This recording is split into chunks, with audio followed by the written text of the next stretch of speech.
Hebreus 11, 5 a 6. Pela fé, Enoque foi trasladado para não ver a morte, e não foi achado, porque Deus o trasladara.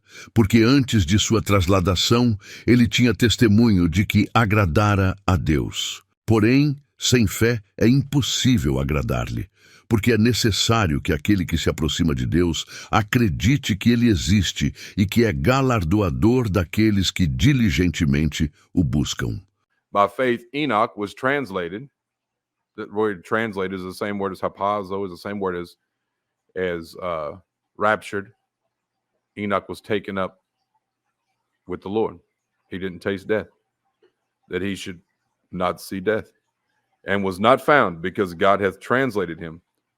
For before his translation, he had this testimony, which should be your testimony as well. This testimony, that he pleased God. But without faith, it is impossible to please him. I want to stop right here and say this. Imagine God creating everything, going out of his way to provide for every person, the just and the unjust. He has fed you, he has housed you, he created this whole world for you. Everywhere you look, whether it be up into the heavens or down into the microscopic level of all creation, you can't get away from everything he's done for you. Knowing that he said he would even provide for you, he would take care of you, he will feed you, he will clothe you. Don't worry about these things. These are the things that the Gentiles worry about. And then for you to say, yeah, but. Just think about from God's perspective, how he's done everything for you. You did not have to die, even on the cross. He even did that for you, himself, personally. And you turn around and just keep this mindset without any faith. How, you know what I'm saying? How does he feel about that? Without faith, it's impossible to please him. What if you, let me say this too. How many of you have kids and you go and you work and you get what money you have and you make sure that fridge is filled for them kids? You have always fed your children. You even go get stuff, even though you don't have enough money. You know good and well they don't need them cupcakes, but you buy them anyway. You know good and well they don't need that crazy, what is it called? Them old crazy cereals. I don't know, Cinnamon Toast Crunch or whatever it is. You know, I don't have much money, but you buy it anyway. You go out of your way to make sure that they have all these little things.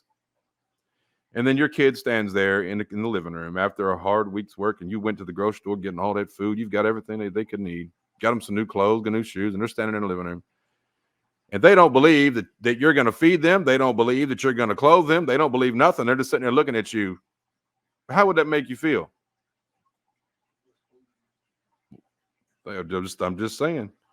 Think about God, because if children who do have faith, by the way, a child has never, I've never experienced it. A little child come in there and say, Daddy, how are we going to get food in this refrigerator? I have never seen that.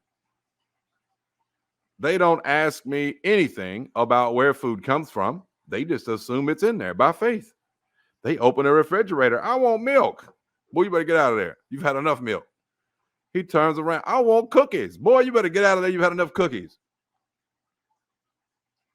They don't ask a question because of faith. There is no question. The more carnal you become as you grow older, the faith dwindles away, and your brain is programmed by this earth that everything is based on 1 + 1 = 2. There's no more faith. You plus this equals how much money I have equals what I'm going to eat. You know what I'm saying? Everything becomes the opposite of faith.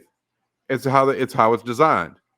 And so unless you become like little children, you will know why see the kingdom. So it's impossible to please God without faith. So go back to the basics. Trust the Lord like a little child who doesn't ask questions. If I told a little child he could fly, I'm probably going to get in trouble, because next thing you know, he's on TV jumping off a roof with a blanket tied around his neck thinking he can fly. And who told him that? Well, I told him that. You know what I'm saying? They believe with faith. I told little Isaiah he could do a double flip if he jumped real high on a trampoline. That sucker tried it. Did you try it, Isaiah? I don't think so. I do think so. I do. You went up high. You went up real high. You know, they believe you. So have the faith of a child, guys, on your Lord. I mean, much so, it's God. So if we can take care of our kids and we understand that thing in a carnal aspect, let us be the same thing, but in a greater aspect towards God. Have faith on him that he's got this whole thing covered. There's nothing on this earth going to happen unless he said so. And he said he'll feed you. He said he'll clothe you. He said he'll take care of you. So trust him. Quit looking in your pocket to base your movements on. Look at God and just say, what your will, thy will be done. It says, for he that comes to God must believe that he is, and that he is a rewarder of them that diligently seek him. Now, if you didn't have faith, you wouldn't believe this, because you would say, he that comes to God must believe that he is, and that he is a rewarder of them who will go make it all happen for themselves.